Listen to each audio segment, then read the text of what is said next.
ఇప్పుడు ప్రజలతోటి ఎక్కువగా సంబంధాలు ఉంటాయి. ప్రతి గ్రామాన్ని, ప్రతి వీధిని పట్టించుకునేటువంటి పరిస్థితి ఎమ్మెల్యేది ఉంటుంది. ఎమ్మెల్సీ అయితే ఉమ్మడి మహబూబ్‌నగర్ జిల్లాకు ఉండేది. మరి దాంట్లో ఏందంటే ఓన్లీ లీడర్సు మాత్రమే కలిసేవాళ్ళు. ఇప్పుడు ఏంటిదనంటే ప్రజలతోటి ప్రత్యక్షంగా సంబంధాలు ఉంటాయి. అంతే డిఫరెన్స్. ఇప్పుడు 2 పదవులు గతంలో ఎమ్మెల్సీగా ఉన్నారు, ఇప్పుడు ఎమ్మెల్యేగా ఉన్నారు. ఈ రెండిటికి వ్యత్యాసం ఈ 3 నెలల్లో మీరేం గమనించారంటే ఏం చెప్తారు సార్? అదే చెప్తున్నాను కదా, ప్రజలలో పూర్తిగా వాళ్ళకు అవసరం ఉన్నాయి డైరెక్ట్గా చెప్పడానికి ఉంటుంది. గతంలో ఏమిటంటే ఆ ఎంపీటీసీలు, కౌన్సిలర్సు, జడ్పీలో ఉండేటువంటి వాళ్ళు మాత్రమే మనకు ఎక్కువగా టచ్లో ఉండేది. ఎన్ని కాన్స్టిట్యున్సీ 14 కాన్స్టిట్యున్సీస్ నుంచి ప్రాతినిధ్యం వహించినా కానీ. ఇప్పుడు ఇక్కడ ఏంటిదంటే ఇక్కడ ఉన్నటువంటి ప్రతి గ్రామం నుంచి కూడా ఆ రిప్రజెంటేషన్ వాళ్ళు దానికి ఉన్నటువంటి సమస్యలు ఆ గ్రామాలలో తిరిగితే డైరెక్ట్గా ఇన్వాల్వ్మెంట్ ఉంటుంది. కాబట్టి వాళ్ళకు ఉన్నటువంటి సమస్యలను తీర్చడానికి ప్రయత్నం చేస్తే అదొక తృప్తి ఉంటుంటుంది. సార్, కల్వకుర్తిలో రాజకీయ ఉద్దండడు అని పిలువబడే నాయకుడిని కాదు, ఈసారి ఒకవేళ గెలిస్తే మంత్రిత్వ వర్గంలో కూడా స్థానం ఉంటాడని చెప్పి, అంత పెద్ద వ్యక్తిని కాదని చెప్పి మిమ్మల్ని గెలిపించారు స్థానిక ప్రజలు అని అంటే మీ దగ్గర ఉన్న ప్రత్యేకత ఏం సార్? పని చేసే వాళ్ళని గెలిపించాలని అనుకుంటారు ప్రజలని నేను అనుకుంటున్నాను. అదే జరిగింది ఇక్కడ కూడా. గతంలో మరి 2018 నుంచి మొన్న 2023 వరకు బీఆర్ఎస్లో గతంలో ఉన్నటువంటి మాజీ శాసనసభ్యులు పని చేయలేదని మాత్రమే మనకు అవకాశం ఇచ్చినారు. పని చేసి ఉంటే ఇవ్వడానికి ఉండేది. ఎగ్జాంపుల్ చెప్తాను. మామూలుగా రొటీన్కి వచ్చేటువంటి ఫండ్స్ కూడా ఉంటాయి, కానీ దానికి ఒక లెటర్ పెట్టాలి, దానికి మనం తీసుకోవాలి, ఆఫీసర్స్ లేకపోతే మంత్రి కలవాలి. మొన్న ఈ సీసీ రోడ్స్కి వచ్చడానికి కల్వకుర్తి కాన్స్టిట్యున్సీలో ఇప్పుడు 32 కోట్ల రూపాయలు శాంక్షన్ చేయించింది. నేను ఒకటే అడుగుతున్నాను, ఇప్పుడు ఈ 5 సంవత్సరాలలో, గత 5 సంవత్సరాలలో పోయిన టర్మ్ మొత్తం ఏం చేసి ఉన్నారు? పోనీ 20 కోట్లన్నీ వచ్చిందా? ఇది నేను 2 నెలల్లో తీసుకొచ్చిన, ఒక 2 monthsలో, ఒక 2 నెలల్లో 32 కోట్ల చిల్లర మరి శాంక్షన్ చేయించడం జరిగింది. అంటే డిఫరెన్స్ చూస్తారు పబ్లిక్. ఏం చేస్తారు? ప్రజల కోసం చేస్తున్నారా, ఊరికనే తిరుగుతూ ఉన్నారా, చేసింది ఏదైనా ఫ్రూట్ఫుల్గా ఉంటుందా అనేది ఆలోచన చేస్తారు. కాబట్టే పని చేయలేదని చెప్పేసి వారిని పంపించారు. పని చేయాలనే ఎక్స్పెక్టేషన్ తోటి నన్ను తీసుకొచ్చారు. మా వరకు నేను చేస్తూనే ఉన్నా. ఇప్పటికి కూడా ఇప్పుడు ఆ రోడ్స్ సమస్య ఉంటుంది. ఏముంటాయి వాళ్ళకు? రోడ్స్ ఎక్కువ సమస్యలు ఉంటాయి. ఇట్లాంటివన్నీ హెల్త్కి సంబంధించినది, ఎడ్యుకేషన్కి సంబంధించినది ఉంటుంది. వీటి కోసానికి మనం ప్రయత్నం చేస్తాం. ఏ గవర్నమెంట్లు ఉన్నా ఇవన్నీ చేయడానికి చూస్తుండొచ్చు, కానీ ప్రత్యేకంగా ఇక్కడ ఉన్నటువంటి శాసనసభ్యుడు ఎవరైనా కూడా దాని మీద శ్రద్ధ పెట్టి ఎక్కడ అవకాశం వచ్చినా తీసుకొచ్చేసి మరి అక్కడ డెవలప్ చేసుకోవాల్సిన అవసరం ఉంది. కాబట్టి నేను 2 నెలల్లోనే కాంగ్రెస్ ప్రభుత్వం వచ్చిన తర్వాత గౌరవ ముఖ్యమంత్రి రేవంత్ రెడ్డి గారి ఆధ్వర్యంలో అది చేయడం కూడా జరిగింది. ఇప్పటికే సీసీ రోడ్లు వేయడం కూడా జరిగింది. అంటే 2 నెలలు అయిపోయింది, 3 నెలలు. ఇది 3 నెలలు లేపించినారు మీరు అంటున్నారు. వాళ్ళు మాట్లాడి ఏమంటున్నారు అంటే ఇవన్నీ కేసీఆర్ గారి హయాంలోనే మంజూరైన డబ్బులు ఇవ్వాలి, వాళ్ళు వచ్చి దాన్ని ప్రారంభిస్తున్నారని చెప్తున్నారు. ఉపేందర్ గారు రాంగ్ అదే చెప్తున్నాను. ఇప్పుడు మొన్న ప్రొసీడింగ్స్ ఉంటాయి, అవి కూడా ఒక నెల రోజులు అయింది. సీసీ రోడ్ వేయడానికి సంవత్సరాలు పట్టదు, వారం రోజులలో 4 రోజులలో వేసేస్తారు. అదే జరిగింది. తీసుకొచ్చేసినాం. వాళ్ళకి తెలుసు ఇది March 31 లోపల కంప్లీట్ చేసుకోవాల్సిన అవసరం ఉంటుంది. ఆల్రెడీ చాలా మటుకు 50% కంప్లీట్ చేసిండ్రు. ఇది ప్రొసీడింగ్ వచ్చింది ఫిబ్రవరి ఎండింగ్లోనే. ఫిబ్రవరిలో వచ్చింది, ఈ ఫిబ్రవరిలో ప్రొసీడింగ్స్ వచ్చినాయి. ఇప్పుడు చేసిండ్రు. ఇది small work, it's just example I'm giving. ఇది చాలా చిన్న వర్క్స్, చాలా పెద్ద వర్క్స్. మన గతంలో మీరు ఇంటర్వ్యూలో ప్రజా సమస్యల మీద మాట్లాడుతూ కల్వకుర్తి కావచ్చు, లేదంటే కడతాలు, ఇవన్నిటిని కూడా మన ఇంజనీరింగ్ కాలేజీలు, మెడికల్ కాలేజీలు ఇవన్నీ కేవలం జీవోకు మాత్రమే పరిమితమైన అని చెప్పారు. ఇప్పుడు అవి అలాగానే ఉంది. ఇప్పటివరకు కూడా స్టార్ట్ కాలేదు. దానికి డబ్బులు అలాట్ చేయలేదు, ల్యాండ్ అలాట్ చేయలేదు. వచ్చిన ఆర్డర్ కదా, అట్లా కాదు. దానికి ఒక ల్యాండ్ కూడా యాక్విజిషన్ చేయాల్సి ఉంటుంది. ఇంతవరకు ల్యాండ్ కూడా చూడలేదు, ఏది పెట్టలేదు. ఎక్కడ చేస్తున్నారు, ఏం చేస్తున్నారు? ఇప్పుడు చేస్తాం. ఇప్పుడు గౌరవ ముఖ్యమంత్రి గారిని కలవడం జరిగింది. ఇక్కడ హాస్పిటల్స్ కావాలి చెప్పిన తర్వాత డిగ్రీ కాలేజ్ కావాలి, ఒకటి పాలిటెక్నిక్ కాలేజ్ కావాలి. కేసీఆర్ గారు అనౌన్స్ చేసిండ్రు ఇస్తానని చెప్పి, చేయలేదని మాట్లాడుకున్నాం ఆ రోజు. ఇస్తానని చెప్పిండ్రు, ఇచ్చేసినని కూడా అన్నారు, కానీ అవన్నీ ఏం చేయలేదు. ఇప్పుడు ప్రస్తుతం నేను గౌరవ ముఖ్యమంత్రి గారిని అడగడం జరిగింది. దానికి ఫండ్స్ అలాట్ చేయాలి. మేము ల్యాండ్ చూస్తున్నామని చెప్పినాను. ఇంకా ల్యాండ్ చూడడం కూడా కంప్లీట్ అవ్వలేదు. ఎందుకంటే సూటబుల్గా అక్కడ మనకు అందరికీ పనికొచ్చే విధంగా, అన్ని గ్రామాలకు పనికొచ్చే విధంగా ఉండాలనేది నా ఇంటెన్షను, ప్రజల అభిప్రాయం కూడా. ఈ 5 ఏళ్లలో కల్వకుర్తికి పూర్వ వైభవం రాబోతుందా మీ ఆధ్వర్యంలో? అంటే 100% వస్తుంది. నేను చెప్పిన ఇప్పుడే వచ్చిన 2 నెలల్లోనే మనం దాదాపుగా ఎట్లా చేస్తారు సార్? 10 ఏళ్ళుగా జరగని అభివృద్ధిని ఈ 5 ఏళ్ల టర్మ్లో మీరు ఎట్లా చేసి చూపిస్తారు? ముఖ్యమంత్రి గారిని, మంత్రులను తిరిగి ఒప్పించుకొని తీసుకొచ్చి డబ్బులు ఖర్చు పెట్టాల్సిన అవసరం అయితే ఉంది. గతంలో శాసనసభ్యులు కూడా ఈ ప్రయత్నాలు చేసి ఉండొచ్చు కదా, కానీ వారు కనిపించలే కదా. ప్రయత్నాలే ప్రయత్నం చేసింది ఏ విధంగా సఫలమైందని చెప్పడానికే నేను మొన్న ఫిబ్రవరిలో చేసాం. ఇప్పుడు రోడ్స్ కూడా వేస్తూనే ఉన్నారని చెప్పి ఇప్పుడు జరిగినది, అది ఆల్రెడీ జరిగింది. 5 సంవత్సరాలలో చేయలేంది 2 నెలల్లోనే చేసి చూపించాము. ఇది కాదంటే మీరు కెమెరా తీసుకుందాం, మీరు అందరు పోదాం, మీరు అన్ని తిరుగుదాం. ఏ గ్రామాలలో లేచారు మీరు తిరగండి. నా ఆబ్సెన్స్లో చేస్తే ఇంకా చాలా బాగుంటుంది. ఇప్పుడు నేను వచ్చేస్తే గీడ ఉంది అని చెప్తాం. మీరు ప్రతి గ్రామానికి వెళ్ళండి. ఇప్పుడు ప్రతి గ్రామానికి ఇచ్చినాం, ప్రతి తండకి ఇచ్చినాం. ఒక ఏదైనా ఉంటే, ఎందుకంటే 225 తండాలు ఉంటాయి కాబట్టి ఏదైనా 3-4 తండాలు మిస్ అయితే, చిన్న ఏమైనా ఉంటే మిస్ అయ్యి ఉంటుందేమో చెప్పలేను సార్. మా మీడియా రంగంలో రిపోర్టర్లకు కావచ్చు, యాంకర్లకు చాలా మంది మీ గురించి వ్యక్తిగతంగా ఏందనంటే 600 కానీ కసిరెడ్డి గారు అబద్ధం మాత్రం చెప్పడం అనేది బలంగా ఉంది మా దాంట్లో. అందుకే ఈ ప్రశ్న అడుగుతున్నాం మిమ్మల్ని. రాష్ట్రం సంగతి పక్కన పెడితే కల్వకుర్తిలో కాంగ్రెస్ని చూసి ఓటేశారా, కేవలం మిమ్మల్ని చూసి ఓట్లు వేశారంటే ఏం చెప్తారు సార్ మీరు? ఒక విషయం మీరు గ్రహించాలి.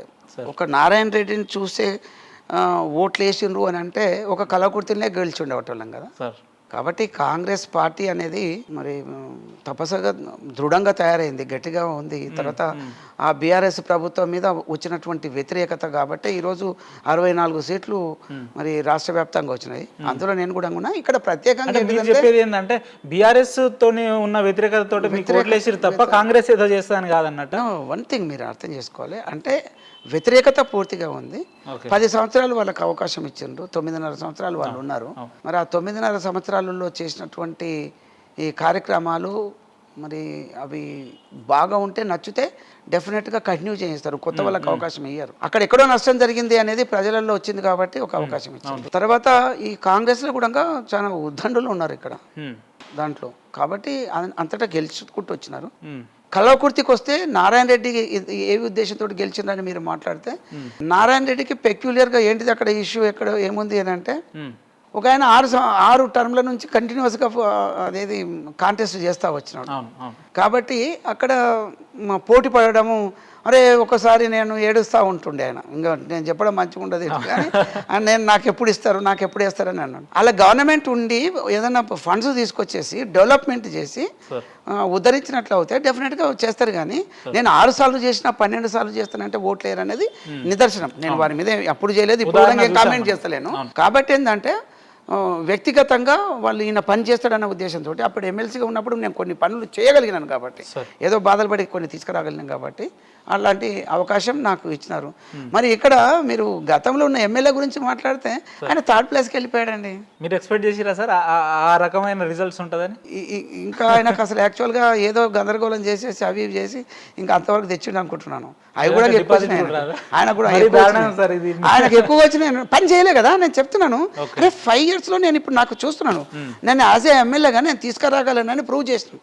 నాకు అదే ఉంటే, ఎందుకంటే ఎప్పుడన్నా అడిగితే నేను ఎమ్మెల్సీగా అదే పార్టీలో ఉన్నప్పుడు ఎమ్మెల్యేలు చేస్తారు కదా నీకు ఎందుకు అని చెప్పేటోళ్ళు. నేను కూడా ఇంకా సైలెంట్గా ఉండేటోని ఏమనలేకమని. అయితే ఇప్పుడు ఎమ్మెల్యేగా ఉంటే ఇప్పుడు ఇస్తారనే దానికి నిదర్శనం నేను పోయినాను, అడిగినాను, మరి ఇచ్చిండ్రు కదా. ఆయన 5 సంవత్సరాలు ఏం చేసిండు నేను అడుగుతున్నా. దానికి నిదర్శనం మీరు ఉపేందర్ గారు నాతోటి కూర్చొని ఇప్పుడు అరగంటనో 10 నిమిషాలు కూర్చొని మీరు మాట్లాడుతారు కదా. మీకు ఎలా అయినా ఇప్పుడు ఎవిడెన్స్ ఒక నారాయణ రెడ్డి మాట మాట్లాడిందంటే ఇది నిజం మాట్లాడండి, అబద్ధం మాట్లాడాలంటే ప్రజలకు వెళ్ళాలి, ఊరికి వెళ్ళాలి. నిజంగా ఇప్పుడు రోడ్ గురించి మాట్లాడినాం, రోడ్ వేసిండు అంటున్నా నేను, ఆల్రెడీ వేసిండు అంటున్నాం. చూడండి ఇప్పుడు ఎట్లా చేసామంటే ఒక్కొక్క గ్రామానికి 70 లక్షలు, ₹1 కోటి కూడా శాంక్షన్ చేసినాం. ఓకే, ఒక గ్రామ అభివృద్ధి మామూలుగా సీసీ రోడ్ల కోసం చేసినట్టు. ఏదో ఇప్పుడు ఈ ఇంట్లో కూర్చొని హైదరాబాద్ లో కూర్చొని మాట్లాడుతున్నా, లేదంటే మనం నియోజకవర్గాలకు వెళ్ళిన నియోజకవర్గానికి మేము రమ్మని చెప్తున్నాను నేను. సార్ మిమ్మల్ని రమ్మని చెప్తాను సార్ ఇప్పుడు చూస్తున్నారు, లక్షల మంది ప్రేక్షకులు చూస్తారు. మీ ఎమ్మటి Yes, ఒక రోజు yes, నియోజకవర్గానికి అభివృద్ధి మాకు చూపిస్తారా మీరు? ఛాలెంజ్ డెఫినెట్లీ ఈ మాట మీద మీరు ఉండాలి సార్. ఎస్ అరే మీరు ఉండడం కాదు, ఆల్రెడీ ఐ డిడ్ దట్, నేను చేసి ఉన్నాను, ఇంకా చేయాల్సినవి చాలా ఉన్నాయి. ఇప్పుడు నేను చెప్తాను 33 కోట్ల రూపాయలు శాంక్షన్ చేయించాను, మళ్ళీ మూడోసారి ఇక్కడ చెప్తా సార్. రాబోయే వారం 10 రోజుల్లో నేను మీ నియోజకవర్గానికి వస్తా, మీ ఆధ్వర్యంలో మనం అభివృద్ధి not asking to wait for the 10 days, today ఇప్పుడే పోదాం, ఇప్పుడే వెళ్దాం, చూసుకోమని చెప్తున్నాను. నా ప్రెజెన్స్ కూడా అవసరం లేదు, కొత్తగా కనిపిస్తాయి కదా, తెలుస్తుంది కదా, ప్రజలు చెప్తారు కదా, అక్కడ ప్రజలు చెప్తారు కదా, అది చూడండి చేస్తున్నారా లేదా అని చెప్పేసి. ప్రతి గ్రామానికి వెళ్తే ఉన్నాయి, కొన్ని గ్రామాలలో 70 లక్షలు కోటి రూపాయలు కూడా ఇవ్వడం జరిగింది. ఇప్పుడు పెద్దది టౌన్ లాగా ఉన్నది అనుకోండి, వెల్దండ ఉంది, అక్కడ 25 రోడ్స్ ఇచ్చినాము. 25 రోడ్స్ అంటే ఒక్కొక్కటి 5 lakhs అది ఉంటుంటది. ఎంత అవుతుంది? 1,25,00,000 అవుతాయి. మరి అంత పెద్ద కార్యక్రమం ఒక గ్రామంలో చిన్న రోడ్ల కోసం చేస్తాం. 3 నెలల ఇవన్నీ చాలా లేదు సార్ మాకు. ఎందుకు అవ్వదు చూడమంటున్నా. దళిద్రం పట్టించున్నారు కాబట్టి ఆ దళిద్రం పోగొట్టాలని చెప్పేసి వాళ్ళు కోరుకున్నారు. నేను కూడా అదే ప్రయత్నం చేస్తున్నా. అది జరిగింది, అది చిన్న ఇష్యూ, పెద్దవి మాట్లాడాలి. అక్కడికి నీళ్లు రావాలి, నీళ్లు తీసుకురాలేకపోయినరు. 5 సంవత్సరాలు వెయిట్ చేసినాము.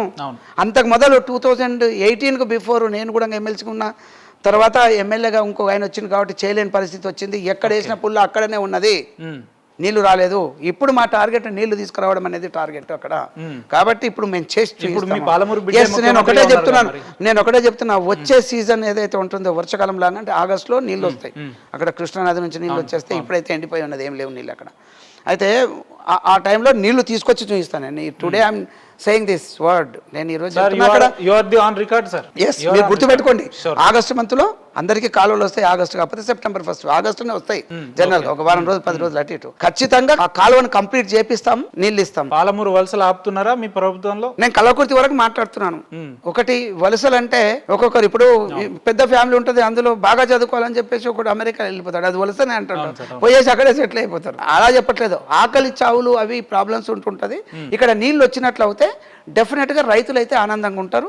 రైతులకు మేము కూడా సేవ చేసిన వాళ్ళం అవుతాం. కాబట్టి నా ధ్యేయమే అది. ఖచ్చితంగా నీళ్లు ఇప్పుడు కలవకుర్తి నుంచి KLI ద్వారా D82 ద్వారా నీళ్లు ఒక 4 మండలాలకు కొద్దిగా వెళ్తుంటాయి. అందులో 34,000 ఎకరాలు ఇంకా రావాల్సి ఉంది.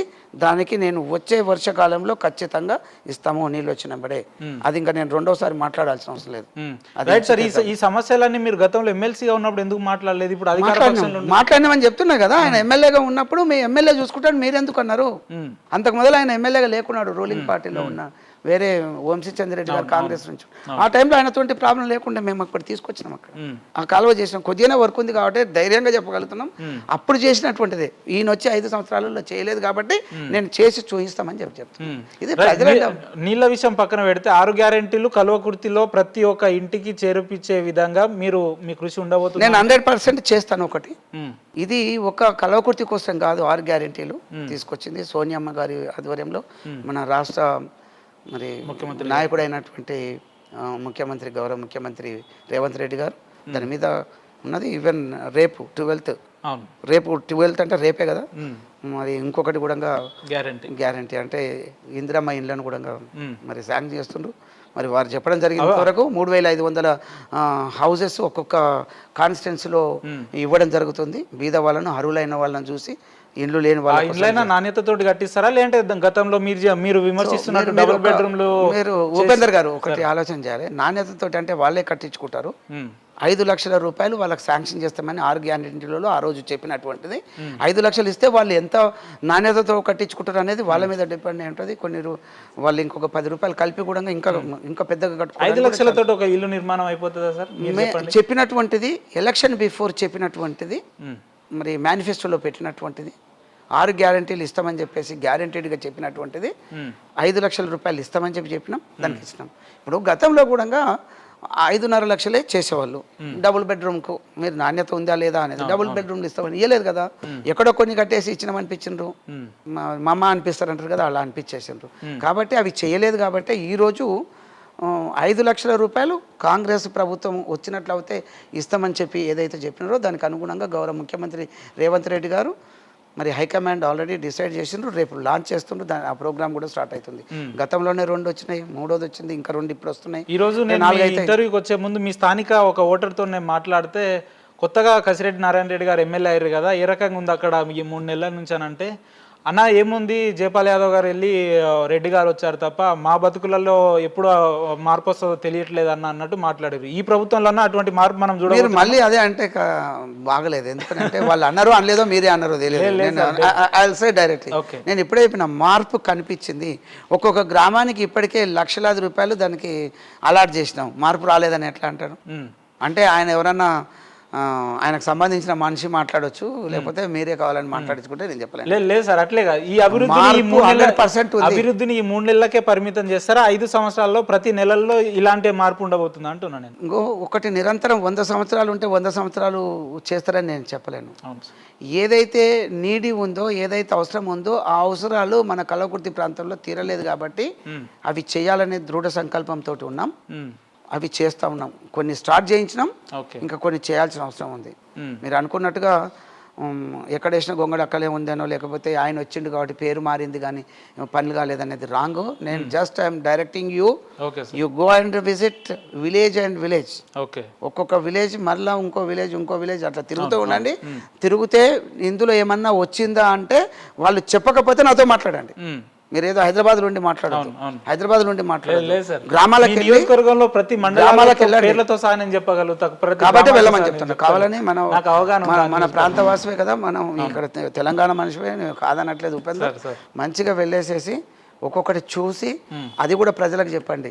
అభివృద్ధి అంటే ఇట్లా ఉంటుంది, చేస్తారనేది కూడా చెప్తే. కేవలం ఎవరి సహాయ సహకారాలు లేకుండా ప్రజలే మిమ్మల్ని ఎన్నుకున్నారు. ఈరోజు ప్రజలే మిమ్మల్ని అధికారం కట్టబెట్టిన తర్వాత, మీరు అధికారంలోకి వచ్చిన తర్వాత టీఆర్ఎస్ లో ఉన్న కౌన్సిలర్లు కావచ్చు, సర్పంచ్, ఎంపీటీసీల మీద అవిశ్వాస తీర్మానాలు పెట్టడం దేనికి సార్? అంటే ఎవరు పెట్టలేదు ఇప్పుడు మా దగ్గర అసలు అవిశ్వాస తీర్మానాలు. నియోజకవర్గాలు అయితే ఆ రకమైన పరిస్థితులు నేను ఇక్కడ ఏం పెట్టించలేదు. ఎందుకంటే వాళ్ళకు ఒకసారి అవకాశం ఇచ్చిండ్రు ఉండని అని అనుకున్నాం. అక్కడ ఉన్నటువంటిది ఇప్పుడు కల్వకుర్తిలో అక్కడ మున్సిపల్ చైర్మన్ ఉన్నాడు, ఆయన మీద అవిశ్వాసం పెట్టాలని చెప్పి చాలా మంది వచ్చింది. ఏముంది, ఇంకొక 6 నెలలు అయితే అయిపోతుంది, ఒకరు కాకపోతే ఒకరు వస్తూనే ఉంటారు కదా, ఎందుకులే అని చెప్పేసి అంటే పాపం వాళ్ళు విన్నారు, ఊరుకున్నారు. మా తన పెట్టలేదు ఎక్కడ అవిశ్వాస తీర్మానం, ఇంకెక్కడ పెట్టలేదు. పెట్టాలనుకుంటే నేను కూడా రాజకీయం చేయాలనుకుంటే లాస్ట్ మంత్లోనే అయిపోయేది కూడా. నిన్నటి వరకు జయపాల్ యాదవ్ గారు ఏమంటున్న నా పెద్ద పెద్ద నాయకులంతా కూడా ఈరోజు మీ చింతన చేరడానికి విశ్వ ప్రయత్నాలు చేస్తున్నారు. అటువంటి వాళ్ళకి మీ దగ్గర అవకాశం ఉంటుందా? అంటే ఒకటి, ఇంకైతే ఎవరు చేరిన దాఖలాలు లేవు. నేను కూడా మీకు వేసానండి, మీరు నమ్మండి అని చెప్తుంటుంటారు. కావచ్చేమో వేసి ఉంటారు, ఎందుకంటే వాళ్ళ ఎక్కడ ఉంటుంది కాబట్టి వాళ్ళ ప్రయత్నాలు చేయడంలో తప్పు లేదు. ఎందుకంటే వాళ్ళు రాజకీయ నాయకులు, వాళ్ళు రాజకీయం మాత్రమే చేస్తారు కాబట్టి అలా మరి ఒకవేళ చేసి ఉంటారేమో. రావడానికి కూడా కొంతమంది అలానే చూస్తుంటుంటారు. రావద్దు అని కాదు, రావద్దు అని నేను చెప్తలేను, అలా అని చెప్పేసి వాళ్ళ వెంబడి తీసుకొచ్చి రావాల్సిన అవసరం. నేను ఆల్రెడీ గెలుచున్నాను, 5 సంవత్సరాలు నేను పని చేయాల్సి ఉంది. ఎవరి ద్వారా చేస్తాము? మేము పని చేస్తున్నామంటే కింద ఉన్నటువంటి లీడర్స్ వాళ్ళకు పనికి రావాలి, అక్కడ మరి ఆ గ్రామానికి ఉపయోగం ఉండాలి. కాబట్టి అలాంటి రాజకీయమే చేస్తాం. కాబట్టి నేను ఏది చేసినా డెవలప్మెంట్కి వస్తానికి 4 రోజులు గుర్తుపెట్టుకునే విధంగా పని చేయాలని అనుకుంటున్నాను తప్ప 4 రూపాయలు ఏదో ఎంక పెట్టుకోవాలని చెప్పి అది అలాంటివి చేయట్లేదు. కాబట్టి నాతో వచ్చేటువంటి నాయకులు, పార్టీ మారి వచ్చేటోళ్ళు కూడా వారికి అందరికీ కూడా మన కాన్స్టిట్యున్సీ వరకు, కల్వకుర్తి కాన్స్టిట్యున్సీ వరకు వారికి బాగా తెలిసి ఏంటిదని అంటే మరి న్యాయంగా ముక్కుచూటిగా చెప్పి ఆ పనులే చేస్తారు, అభివృద్ధి కోసమే ఉంటుంది. మనం కూడా అదే విధంగా పనిచేసేట్టుగా ఉంటేనే ఆ పార్టీలో ఆయన దగ్గరికి వెళ్దాం అనేది వాళ్ళ అభిప్రాయం ఉంటుంది. కాబట్టి డెఫినెట్గా అక్కడ 100%, మామూలుగా 1% కాదు, 100% అలాంటి వాళ్ళు మాత్రమే ఇక్కడికి వస్తారు. నాతో కలిసి పనిచేస్తే నేను వాళ్ళందరికీ నాతో కలిసి పనిచేస్తామని చెప్పేసి వచ్చేవాళ్ళు, నా అభిప్రాయాలకు అనుగుణంగా, ప్రజల అభిప్రాయానికి అనుగుణంగా పనిచేసే వాళ్ళు వస్తే ఎప్పుడు వెల్కమ్ చెప్తాను, పెద్ద నష్టమేం లేదు. రైట్ సార్, మీకు సమయం అయిపోతుంది, ఎక్కువ ఇబ్బంది. చివరిగా ఒక ప్రశ్న, మీరు ఇంత తక్కువ సమయంలో పార్టీ ఏదైనా, వేదికలు ఏదైనా కూడా కసిరెడ్డి అనే మన స్థానిక బిడ్డ ప్రజా సమస్యల మీద కొట్లాడతాడని మీ నియోజకవర్గ ప్రజలు మిమ్మల్ని నమ్మి అత్యంత తక్కువ సమయంలో మిమ్మల్ని ఎమ్మెల్యే స్థానంలో కూర్చోబెట్టారు. మీ స్థానిక నియోజకవర్గ ప్రజలకు మీరేం చెప్పదలుచుకున్నారు సార్? స్థానిక ప్రజలకు, కల్వకుర్తి ప్రజానికానికి, నన్ను నమ్మి ఓట్లు ఇచ్చినటువంటి ప్రతి ఒక్కరికి కూడా నేను చెప్పగలిసింది ఒకటే, ఏదైతే నేను ఊరూరు తిరిగేసి గ్రామాలలో తిరిగి చెప్పినానో నాకు ఓట్లు వేయండి, నేను ఈ పని చేస్తానని, ఆ పనులు మళ్ళీ మీకు కూడా తెలియాలి కాబట్టి చెప్తా ఉన్నాను. ఒకటి, ఏ గ్రామానికి వెళ్ళినా కూడా మురికి కాలువలు, అదేవిధంగా డ్రైనేజ్ వ్యవస్థ అస్తవ్యస్తంగా ఉంది, అదేవిధంగా మట్టి రోడ్లు ఉన్నాయి. ఏ గ్రామాలకు వెళ్ళినా కూడా మ్యాక్సిమం అవి కొన్ని మాత్రమే చేసినాం. అందుకు గాను అక్కడ రోడ్లు వేయించడం, గ్రామాలలో రోడ్లు వేయించడం. అదేవిధంగా ఒక గ్రామం నుంచి ఒక గ్రామానికి మండల హెడ్ క్వార్టర్స్కు ఇప్పటికి కూడా గ్రామ పంచాయతీలు 160 పైన ఉంటే కూడా ఈరోజు కూడా చాలా గ్రామాలకు బీటీ రోడ్స్ లేవు. ఓకే, అన్ని గ్రామాలకు బీటీ రోడ్స్ వేయించాలనేది నా ధ్యేయం, నా పట్టుదల. నేను సక్సెస్ అవుతానని అనుకుంటున్నాను. ఇప్పటికే కొన్ని చేశాం కాబట్టి అది చేసి తీరుతాం. అదేవిధంగా ఇక్కడ విద్యా వ్యవస్థ అస్తవ్యస్తంగా ఉంది. ఓకే, ఇక్కడ మన 4 మండలాలకు కల్పించేసేసి ఒక కూడలి ఆమన్గల్ ఉంటుంది. ఆ నియర్గా ఎక్కడ కూడా ఒక డిగ్రీ కాలేజ్, ఒక జూనియర్ కాలేజు, ఆ వ్యవస్థ పూర్తిగా అస్తవ్యస్తం ధ్వంసం చేసి పెట్టున్నది. కాబట్టి అక్కడ డిగ్రీ కాలేజ్ ఒకటి మేము ఇంతవరకు ముఖ్యమంత్రిగా కేసీఆర్ గారు ఉన్నప్పుడు కూడా చాలాసార్లు అడగడం అయింది. వారు అది పట్టించుకోకుండా చేస్తున్నామని చెప్పిపోయినారు. ఇప్పుడు మా బాధ్యత, నేను కూడా చెప్పినాను తిరిగి ప్రతి గ్రామాలలో ఇక్కడ డిగ్రీ కాలేజు, జూనియర్ కాలేజీకి బిల్డింగు, అదేవిధంగా ఒక పాలిటెక్నిక్ కాలేజు, ఇవన్నీ కూడా అక్కడ పెట్టాల్సిన అవసరం ఉంది. అదేవిధంగా ఎక్కడ లేని విధంగా నేను ఈరోజు కామెంట్ చేస్తున్నంటే న్యాయంగా ఉంటేనే మనం మాట్లాడతాను. నేను ఇప్పుడు పక్క కాన్స్టిట్యున్సీలలో హాస్పిటల్స్ ఉన్నాయి, కొన్ని కట్టించినారు వాళ్ళు. నేను దాని మీద కామెంట్ చేయదలుచుకోలేదు, చేసినామని చెప్తాను. కానీ కల్వకుర్తిలో మాత్రం అస్తవ్యస్తంగా 30 పడకల హాస్పిటల్ ఉంటే ఆమన్గల్లో దాన్ని 10 పడకలకు చేశారు. ఎవరికి చెప్పుకుంటారు? ఈ మహానుభావుడే అక్కడ ఉన్నటువంటి ఆయననే పట్టించుకోక అయిందని మేము అనుకుంటాం. ఓకే, పట్టించుకుంటే అయ్యేది కాదు కదా. ఈరోజు దాన్ని స్థాయి పెంచాలని చెప్పేసి 50 పడకలు చేయాలి, 100 పడకలు చేయాలని కల్వకుర్తిలో ఉన్న హాస్పిటల్ను, అదేవిధంగా ఆమన్గల్లో ఉన్న హాస్పిటల్ను మేము స్థాయిని పెంచేది వాళ్ళు చెప్పిండ్రు కానీ చేయలేదు. ఇప్పుడు మేము చేసి చూపించాలనేది నాకు పట్టుదలగా ఉంది. ఆల్రెడీ గౌరవ ముఖ్యమంత్రి రేవంత్ రెడ్డి గారితో మాట్లాడడం జరిగింది. అదేవిధంగా మనము హెల్త్ మినిస్టర్ గారితో కూడా మాట్లాడడం జరిగింది. రాజనరసింహ గారిని రిక్వెస్ట్ చేయడం జరిగింది. మీరు ఏదైతే మేము చేస్తాం, తప్పనిసరిగా ఇది చేయాలి, ఇంత ఘోరంగా ఉంది ఇక్కడ కల్వకుర్తికి, మేము సపోర్ట్ చేస్తాం, డెఫినెట్గా చేస్తాం, దీనికి ఫండ్స్ రిలీజ్ చేపిస్తామని చెప్పేసి వారు కూడా చెప్పడం జరిగింది. కాబట్టి 100% అవి కూడా జరుగుతుంది. ఇంకా ముఖ్యమైనటువంటిది కూడా చెప్పినాను అక్కడ, నీళ్లు తీసుకొస్తామని చెప్పినాం. ఇప్పుడు నేను చెప్పాను ఒక 34,000 ఎకరాలకు తప్పనిసరిగా 4 మండలాలకు సంబంధించి నీళ్లు వస్తాయి. ఇంకా కొంత లేట్ అయినా కూడా ఇక్కడ వెల్దండ కొంత పాటు, అదేవిధంగా తలకొండపల్లి పూర్తిగా, కడ్తాల్ మండలం పూర్తిగా, ఆమన్గల్లు మేజర్ పార్ట్, ఆమన్గల్లు తర్వాత మాడుగుల మండలాలకు నీళ్ళ ప్రొవిజన్ లేదు. పాలమూరు రంగారెడ్డి ఎత్తిపోతల పథకం కంప్లీట్ అయితే తప్ప నీళ్లు రావడానికి ఛాన్స్ లేదు. కాబట్టి గౌరవ ముఖ్యమంత్రి గారు కూడా అదే స్టాండ్ మీద ఉన్నాడు, దీన్ని కంప్లీట్ చేయాలనే దాని మీద వారు ఏదైనా కూడా చేయాలని విజన్ ఉంది. కాబట్టి వారి ఆధ్వర్యంలో అది కూడా చేస్తామని చెప్పేసి నమ్మకం ఉంది.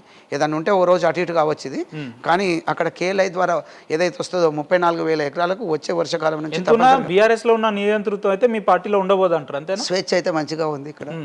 స్వేచ్ఛ పనిచేసే వాళ్ళకు మంచి అవకాశాలు ఈ పార్టీలో ఉన్నాయి. స్థానిక సమస్యల మీద ముఖ్యమంత్రి గారితో అనర్గళంగా మాట్లాడగలుగుతున్నారు? చాలా సార్లు మాట్లాడినాం. ఇప్పటికే నేను ఒక 4-5 టైమ్స్ వీటి గురించి వారితో మాట్లాడమైంది. వారు సానుకూలంగా ఉన్నారు. మోరోవర్ ముఖ్యమంత్రి గారు మన ప్రాంతానికి, మన పక్క ఊరు కొండారెడ్డిపల్లి అంటే కల్వకుర్తికి ఆనుకొనే ఉంటుంది. కాబట్టి అదే శివార్లో ఉంటుంది. ఇంకా వారి సగభాగమైనటువంటి వారి సతీమణి కూడా మాడుగుల మండలం మన కాన్స్టిట్యున్సీకి సంబంధించిన వారు కూడా అడిగింది కాదనకుండానే చేస్తున్నారు. ఎందుకంటే ఇక్కడ దీన్ని ఎవరు పట్టించుకోలేదు గతంలో, కాబట్టి పట్టించుకొని చేయాలని చెప్పేసి వారు కూడా చెప్తున్నారు. బాగా పనిచేయి, మేము సపోర్ట్ చేస్తామని చెప్పేసి వారు చెప్పడం జరిగింది. కాబట్టి నేను సంతోషం. మీ ద్వారా, ప్రజల ద్వారా వారికి నేను కృతజ్ఞతగా ఉంటానని చెప్పేసి ఈ సందర్భంగా. ఎమ్మెల్యేగా ఉన్న కసిరెడ్డి నారాయణ రెడ్డి గారు మీ నియోజకవర్గ ప్రజలు కావచ్చు, రాష్ట్ర ప్రజలు మంత్రిగా ఎప్పుడు చూడబోతున్నారు మిమ్మల్ని అంటే ఏం చెప్తారు? అది పార్టీ పెద్దలు నిర్ణయిస్తుంటుంటారు. గవర్నమెంట్లో పని చేయాలనుకున్నప్పుడు నేను గతంలో కూడా ఎప్పుడు బీఆర్ఎస్లో ఉన్నప్పుడు కూడా నాకు ఎమ్మెల్సీ టికెట్ ఇవ్వండి అది చెప్పి ఎప్పుడన్నా అడిగినా కూడా ప్రజలకు పని చేయాలంటే ఎమ్మెల్యే ఏది కావాలంటున్నారు కదా అనేది అదే మాట్లాడుతూ వచ్చినాం. కాబట్టి అదొకటి వదిలిపెట్టేస్తే మిగతాది సంబంధించినది ఇక ఇక్కడ కూడా పార్టీ మారుతున్నప్పుడు కాంగ్రెస్ పార్టీ కూడా నాకు అవకాశం ఇచ్చినారు. నేను ఢిల్లీ చుట్టూ, ఇక్కడ రాష్ట్రంలో అందరి చుట్టూ తిరగాల్సిన అవసరం లేకుండా వంశీచంద్రెడ్డి గారు వారు మీరు నిలబడండి అని చెప్పినారు. ఇప్పుడు ముఖ్యమంత్రి ఆ రోజు పిసిసి ప్రెసిడెంట్ వారు కూడా మీకు అవకాశం ఉంటుంది నిలబడండి అంటే నేను నిలబడ్డాను. ప్రజలు కూడా గెలిపించారు, వాళ్ళు కూడా సపోర్ట్ చేసినారు, నాయకులు సపోర్ట్ చేసినారు, ప్రజలు గెలిపించారు. కాబట్టి 100% నేను పనిచేస్తాను. వ్యక్తిగతంగా లేదా సార్ ఇంకా బాధ్యతలు వస్తే చేయడానికి ఇంకా నేను చేయాలనే ఒక 100% చేస్తాం. ఆమె సీనియర్. ఇప్పుడు ఒక విషయానికి వస్తే ఇప్పుడు 2 సార్లు ఎమ్మెల్సీగా చేసిన, కొంత పనులు చేసిన, ఒక కలకుర్తికే కాదు ఉమ్మడి మాబనార్ కూడా అక్కడక్కడ చిన్న పనులు చేసిన, పెద్దవి చేయలేకపోయారు. తర్వాత ఇప్పుడు మళ్ళీ ఎమ్మెల్యేగా కూడా వచ్చిన. జూపల్లి కృష్ణారావు గారు 6వ సారి ఎమ్మెల్యే అయినారు. ఆయన 3 సార్లు మంత్రిగా కూడా చేసిండ్రు. కాబట్టి is a senior most person. 14 కాన్స్టిట్యున్సీస్లలో ఆయన సీనియర్. ఇక 12 మంది ఇక్కడ ఎమ్మెల్యేలు గెలిచినాము. అందట్లో ఇప్పుడు వారి తర్వాత నేనే సీనియర్, ఎందుకంటే 2 సార్లు ఎమ్మెల్సీగా ఒకసారి ఎమ్మెల్యేగా నేను సీనియర్ ఉన్నాను కాబట్టి 100%. కాబట్టి నేనే సెకండ్ సీనియర్. నాకు అవకాశం ఇస్తే ఇంకా రాష్ట్ర వ్యాప్తంగా చేయడానికి ఛాన్స్ ఉంటుంది. అది వారి అభిప్రాయం. త్వరలో కల్వకుర్తి ప్రజలు గుడ్ న్యూస్ వినబోతున్నారు అన్నట్ట. అది నేను చెప్పాను కదా, హైకమాండ్ చేయాల్సినటువంటి పని. కాబట్టి నేనుగా ఇది నాకు ఖచ్చితంగా కావాలని చెప్పేసి ఏ రోజు అడిగిన సందర్భం లేదు, అడగాల్సిన అవసరం లేదు. నన్ను గుర్తించి ఇస్తే సంతోషపడతాను. ఎక్కువగా పని చేయగలం, పార్టీ కూడా మంచి పేరు వచ్చే విధంగా పనిచేస్తాను. కాబట్టి నేను చేస్తారని అనుకుంటాను. రైట్ సార్, ఇంత బిజీ షెడ్యూల్లో కూడా మీ విలువైన సమయం మాతో పంచుకున్నందుకు మీకు ప్రత్యేక ధన్యవాదాలు సార్. ఈరోజు అంటే నామినేషన్ వేస్తున్నాను, నేను రిజైన్ చేసిన దానికి ఈరోజు 11th ఇస్ లాస్ట్ డేట్ ఉంది కాబట్టి అదే దానికోసానికి వెళ్ళాలనే ఉద్దేశం ఓన్లీ. మరి ఎందుకంటే మనం ఇంటర్వ్యూలో మాట్లాడుకున్నట్టు ఏదో ఒక రోజు డే విత్ లీడర్ ప్రోగ్రామ్ మేము మీతో పెట్టబోతా ఉన్నాం. స్థానిక అభివృద్ధి పనులన్నీ కూడా ప్రజలకు వివరించే ప్రయత్నం మనం చేద్దాం sir. Thank you sir. Upender గారు, సిగ్నేచర్ టీవీకి ధన్యవాదాలు.